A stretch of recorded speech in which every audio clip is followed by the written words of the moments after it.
Hi there! Welcome to another episode of In the Field. Today I'm at San Francisco Botanical Garden, which is a beautiful botanical garden on the south side of Golden Gate Park. Despite living here for 7 years, I only went to this garden for the first time last month, and I was really amazed at how big it is and how many things there are to see here.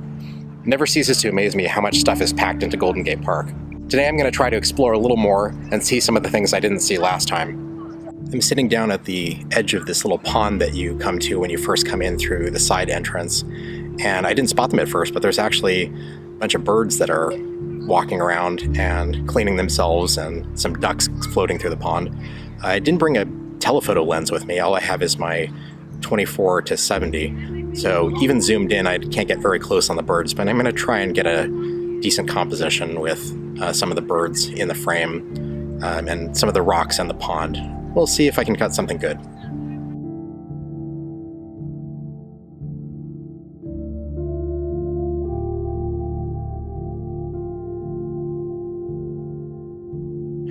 When I was here last month, I learned the hard way a really important lesson about taking pictures in a forested area with lots of foliage and branches everywhere, which is that even if something looks really cool when you're there, it doesn't really make a great composition unless you really consider what you're shooting, consider what's in the frame.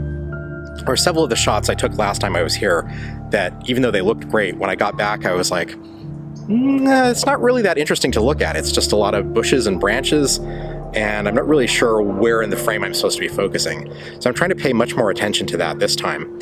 And one way I can do that is by looking for really obvious contrasts in color or tone.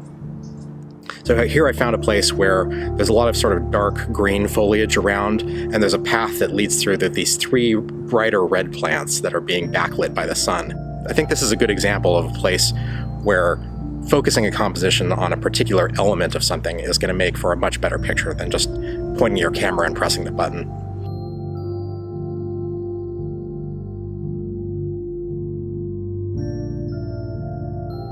It's about 3:30 right now, so it's almost golden hour actually. Golden hour starts at about 4 o'clock now in January, and the sun is pretty much setting by 5 o'clock.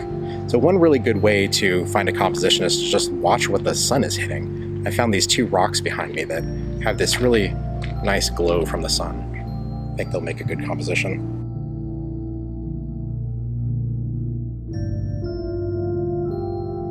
Another way to pick a composition among all of these trees and branches is to look for people in a nice surrounding. Of course, in composition, people give a lot of extra weight to an image, so even if there's a lot of other beautiful things, our eye tends to focus on other people. And so even just a small person in the frame can really draw attention to a particular part of an image. And so here, as I was walking across this sort of meadowy area, I noticed these two fellows sitting on the bench over there, just reading a book. The interplay of them sitting in this spot where the sunlight is hitting and the trees above them where the sun is hitting and the shadows around them, I think will make for a pretty interesting composition and really draw your eye to something in particular in the frame. Here's a nice little spot that I found in the Redwood Grove area at the back of the Botanical Garden. There's this little area of light shining through the trees, and it's moving pretty quickly, changing from minute to minute, going bright and dark. So I'm going to have to work quickly and try to get a nice shot of the light shining through before it goes away.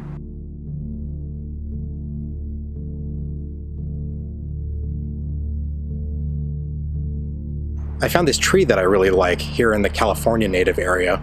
There's the path that winds kind of around the back side of it, the little bridge there, and this one tree that's a bit darker than the other surrounding bushes and plants.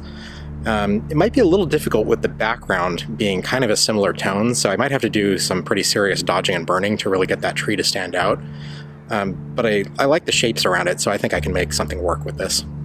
We're well into golden hour now, and there's really not much light left because of the very tall trees that block out the sun far before it gets to the horizon.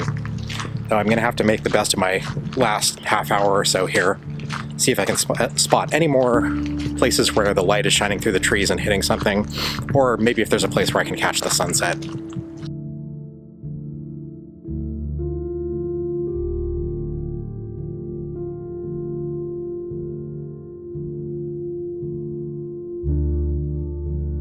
I'm I'm back at the pond for one more attempt at the birds that are resting around the area. The two that I saw when I came here have not moved in the entire time I've been here. The light is not as good now, but it is a little more even, and I think I can get a nice shot of this bird that's sleeping up on the tree behind me. I don't have a very long telephoto lens, but I still might be able to make a nice composition out of it.